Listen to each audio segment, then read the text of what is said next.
What's going on, guys? Welcome back to another video. So today we have some more X-23 gameplay, but this time this is going to be a 7-star rank for SIG 200. So I have to tell you, I changed my mind about X-23 after using the 7-star rank 4, and you guys will see why. She's actually very strong. She is mostly like very good for, you know, skill champions, because her pursuit lasts for like another 4 seconds. It's basically double the duration, and then she also has this nice passive stun, which is amazing utility for the skill class. It's kind of like, you know, Negasonic Teenage Warhead. And you can see this is a Yelena fight. We're playing this normally. We don't even do any tricks blocking the special 2. We're just baiting special 1s, ramping up our charges, and as you will see, we're just gonna spam the light attacks here, and she is melting. Now, I choked the special 1 here because I need more practice with it, but as you can see, Yelena is down. 52-second fight. That is very good. So I think I've come to the conclusion that X-23 kind of needs the highest rank that you can get, because she kind of like closes those fights out very nicely. If you ramp her up to like 140, 150 charges, depending on the health pool, obviously. But as you can see, she also counters Bullseye, because every time you intercept or you punch the opponent's special, you get this pursuit. And like I said, for skill champions, this is lasting 8 seconds, which is very, very nice. It's definitely enough to push, you know, Bullseye to the special 2. And then you also take no damage from this guy's specials, because you just don't have to deal with any of his bleeds. As you will see, I full dex the special 1, no damage. Very nice. And you can go for that intercept, refresh this pursuit, and as you can see, I don't even need to do like half of my stun. That was like such a big overkill against this Bullseye. So you can probably do this fight with a 7-star rank 3 X-23, which is crazy. You know, obviously Yelena, she reduces your attack by quite a lot, and you can see she actually hits pretty hard when she crits. And X-23 crits a lot as a 7-star because of the stat focus, and then as you ramp up your frenzy charges, I think that's what they're called, you get more crit chance. And you definitely can see it even against Korg. We start critting at like 30 charges. So at 100 charges, you almost have like guaranteed crits. So it's insane. So now we are gonna go for the special 2 before his rock attacks. As you can see, full crit on the special 2, amazing. And then we can't really do mediums against them, but we have that free passive stun, and then we have free light attacks, another passive stun. And as you can see, this Korg is going down very quickly. Go for the special 1 to get those nice bleeds, or sorry, ruptures paused. And then we just start critting a little bit more, and this Korg is gonna go down in a second here. So yeah, another, you know, pretty good counter for Korg, you know. 52-second fight, not bad. So now moving on to Killmonger. This is not like the greatest counter for Killmonger, but I just want to show that everything that she has is passive. So everything you can do, you can do anything against this Killmonger, essentially. You can stun him, you can bleed him, because everything is passive. He's not going to get like any more power gain or any stuff like that. Now there is one mistake I'm going to make in this fight, which is going to cost me a bit of my HP. You will see when that happens. I'm trying to bait that special 1 so he doesn't get that massive of a reverb. So I'm gonna go for the special 2 here. Don't take a lot of damage here because he just didn't have a lot of power when I threw it. I think now I'm gonna go for the special 1 bait into the light attack combo. Yeah, that's exactly what I'm doing. Spam the light attack. So there, the mistakes that can happen here. I didn't time the special 1 really well with the reverb, and I end up critting, so taking a lot of damage back from that crit. But you know, it is what it is. And then there we go. Killmonger is down. So I just want to showcase like how strong she is against those skill champions when you just have everything being passive, you know. It's kind of ridiculous, honestly.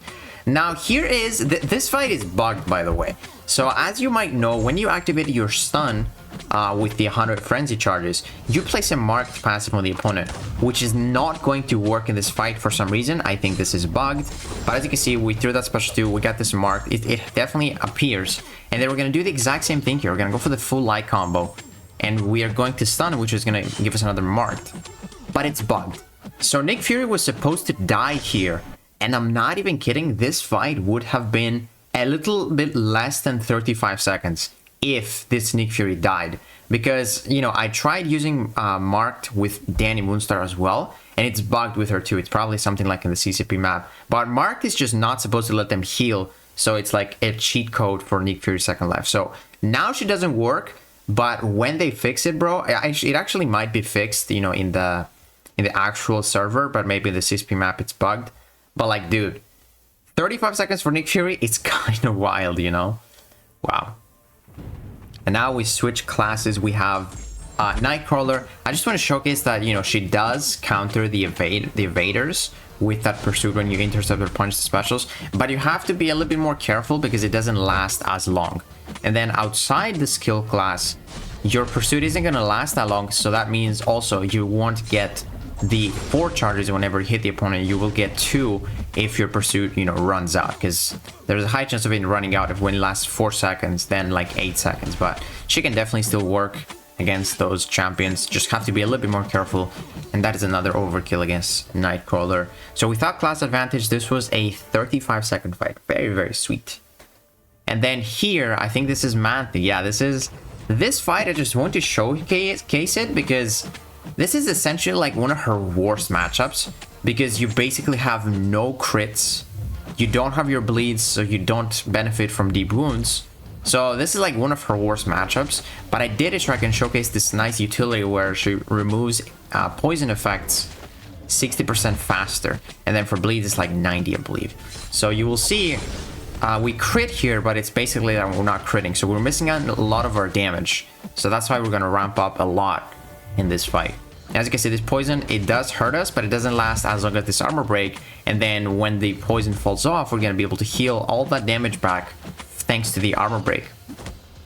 So as you can see, that willpower healing going crazy right now. And then I think we're gonna go for another special 2, and then we're gonna go for the light attacks here.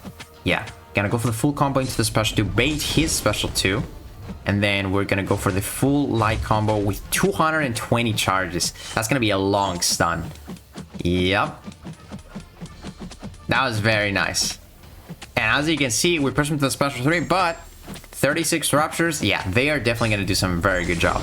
So we finished the fight at 89% health against Manthe with basically no immunity to poison, no poison reduction, just the duration. So this is one of her worst matchups. Again, you don't have your bleeds, you have the ruptures, so you don't benefit from deep wounds, and then you have no crits because Manthe just takes 100% less damage. And she still did it in 75 seconds, so I think that's pretty impressive for one of her worst matchups. And I think this might be the last one.